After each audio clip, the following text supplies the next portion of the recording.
Ever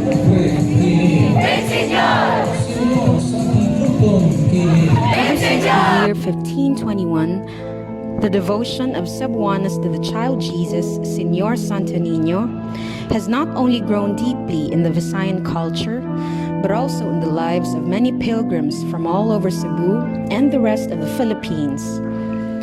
This devotion began upon the conquest of the great Portuguese navigator Ferdinand Magellan.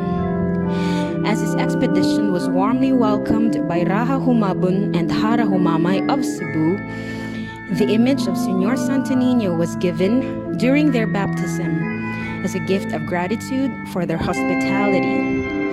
Thereupon began the devotion to the Holy Child Jesus in place of their idols. After the defeat of Magellan's group at the Battle of Mactan, his men returned to Spain. 44 years later, Miguel Lopez de Legazpi arrived in Cebu and destroyed the village, which was ruled over by Raja Tupas. During the pillage, the Spanish soldier Juan Camus found the box containing the image of the Santo Niño in a burned nipa hut. This discovery on April 28, 1565, did not only bring faith but also bolstered Cebu's cultural, historical, and religious identity, hence the annual celebration of Kaplag.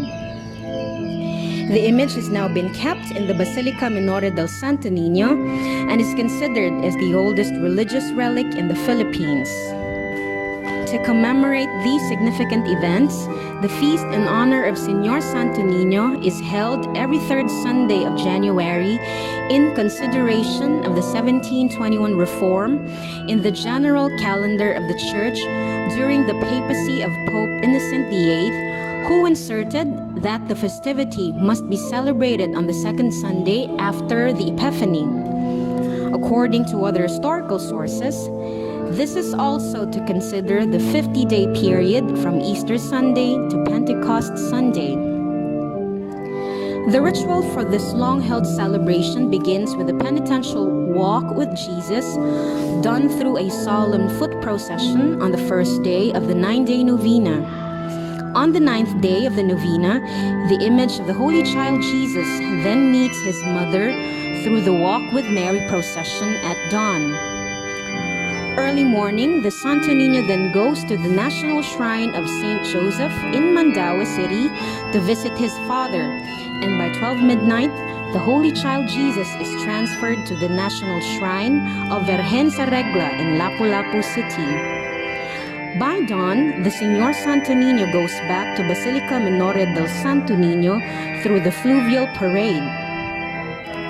On the afternoon of the same day, a solemn foot procession in honor of the Holy Child is held.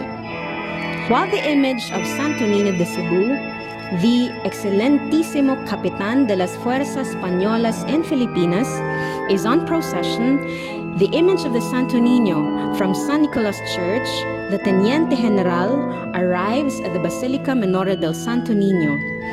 He stays until the Santo Niño de Cebu returns to his home church. This practice is coined from the Spanish military tradition, where the headquarters must never be left unguarded.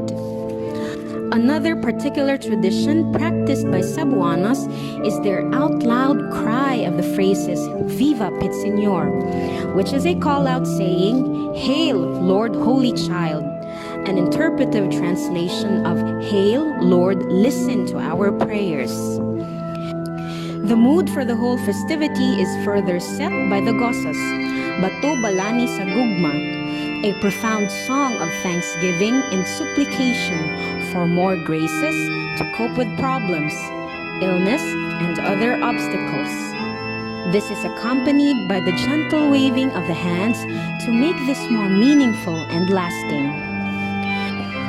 Through the years, Cebu may have adapted a number of changes, but up until today, Señor Santo Niño remains as the cause of unity and charity among its people. May this celebration continue to flourish as we rejoice for the quincentennial of the coming of Christianity in the Philippines in 2021. Viva Pit Señor!